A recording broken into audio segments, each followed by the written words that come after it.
बिस्मिल्लाहिर्रहमानिर्रहीम अस्सलाम वालेकुम, welcome back to my YouTube channel. So आज जो हमारा टॉपिक है वो है सेकेंड ईयर की बुक का graph of modulus function and its domain and range.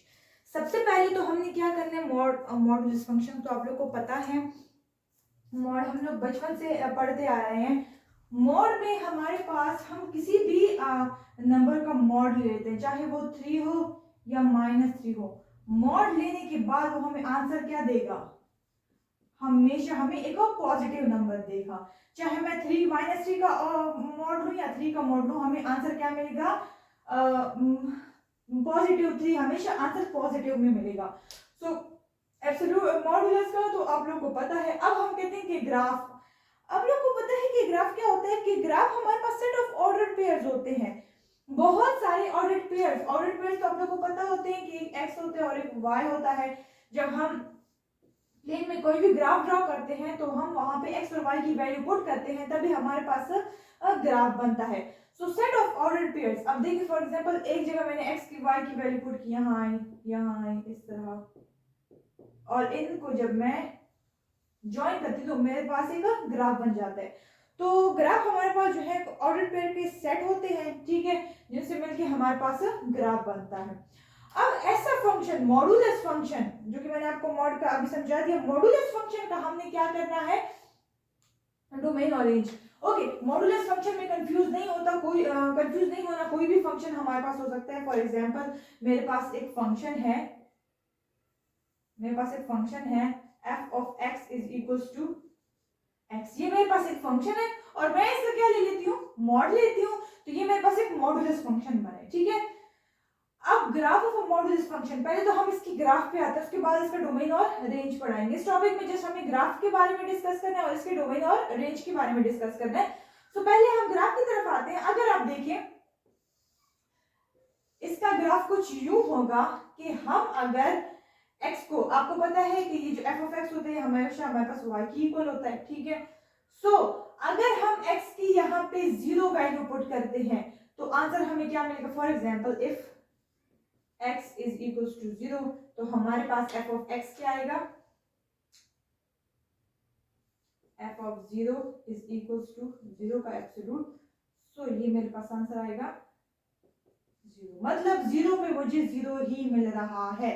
अगर मैं x 0 पुट करती हूँ तो y मेरे पास फंक्शन क्या आ रहा है, वो भी मेरे पास 0 ही आ रहा है। अगर मैं यहाँ पे x की वैल्यू 1 पुट करती हूँ, if x is equals to 1, so मेरे पास आंसर क्या आ रहा है, f of 1 is equals to 1 का absolute which is equals to 1। अगर मैं x की वैल्यू 1 पुट कर रही हूँ, 1 2 3 1 2 3,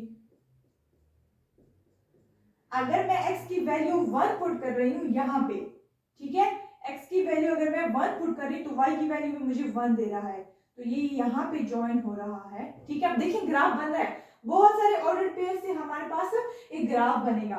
ओके, अब अगर मैं x की वैल्यू जो है -1 ले लेती हूँ तो -1 से मेरे पास क्या आता है, f of -1 is equals to mod of -1 which is also equals to 1। अगर मैं मॉड में माइनस ले लेती हूँ या फिर पॉजिटिव नंबर लेती हूँ, आंसर हमेशा मेरे पास पॉजिटिव ही आएगा। अब मैंने यहाँ पे -1 x की साइड में, ग्राफ के इस साइड में जो माइनस वैल्यू होती है, तो -1 जब मैंने लिया मुझे आंसर फिर भी 1 आया, आंसर मुझे क्या आया, 1 आया, ठीक है। तो ये कुछ, अगर मैं इसको भी ज्वाइन करती हूँ तो ये कुछ इस तरह मेरे पास ग्राफ बनता है, ये थोड़ा ऐसे, ठीक है, इस तरह ग्राफ बनता है। तो ये मेरे पास एक मॉडुलस फंक्शन, मेरे पास एक फंक्शन था, ठीक है, मॉडुलस फंक्शन, उसका मैंने क्या बनाया, ग्राफ बनाया, ठीक है। ये मेरे पास ग्राफ बनाने का तरीका तो आप लोग को आता है कि ऑर्डर पेयर्स से ग्राफ बनता है, x की वैल्यू पुट करते जाए, y की वैल्यू आप लोग के पास फंक्शन की वैल्यू आती जाएगी और आप उससे ग्राफ बनाते जाए।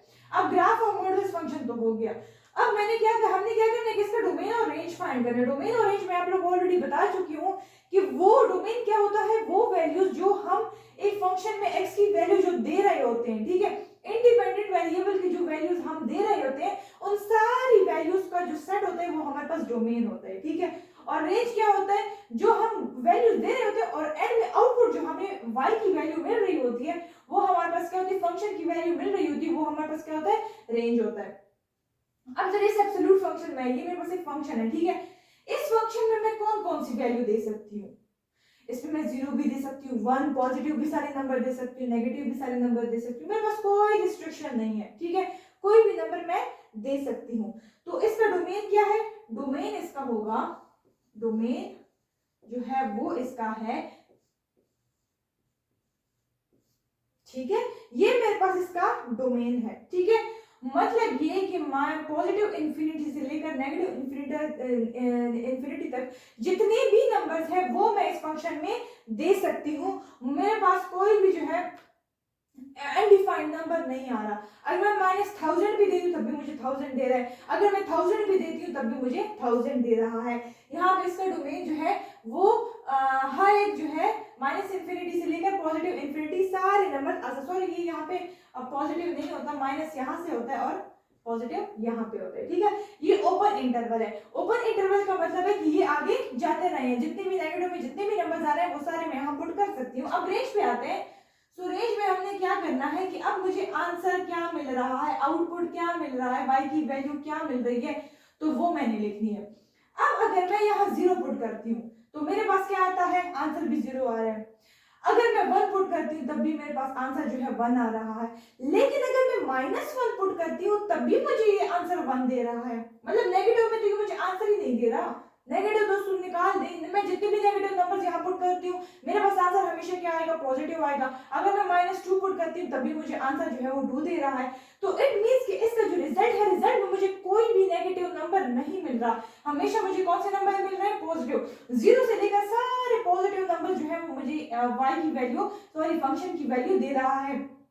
0 से लेकर पॉजिटिव इंफिनिटी तक सारी वैल्यूज। पॉजिटिव तो मैं ओपन इंटरवल रखूंगी और ये मैं क्लोज इंटरवल। क्लोज इंटरवल का मतलब है कि 0 से पीछे नहीं जा सकता, ये मुझे 0 से छोटे नंबर नहीं दे रहा। मैं इसको अगर नेगेटिव नंबर दूं या पॉजिटिव नंबर दूं, हमेशा ये मुझे 0 से लेकर आगे पॉजिटिव इंफिनिटी नंबर दे रहे हैं, लेकिन नेगेटिव नंबर नहीं दे रहे। तो ये मेरे पास एक फंक्शन था, मॉडुलस फंक्शन था। उसका पहले मैंने ग्राफ ड्रॉ किया और फिर मैंने इस पर डोमेन बताया और रेंज बताया। इसमें दूसरा क्वेश्चन भी है, तो वो आप लोग देखिए। अगर आप लोगों को कोई भी मसला हो तो आप लोग मुझसे कमेंट में पूछ सकते हैं और मेरा ईमेल भी वहां दिए हुए, तो आप लोग मुझसे ईमेल पे भी रब्ता कर सकते हैं। अगर आप लोगों को मेरी वीडियोस अच्छी लगी तो काइंडली मेरे वीडियोस को लाइक एंड सब्सक्राइब करें मेरे चैनल को।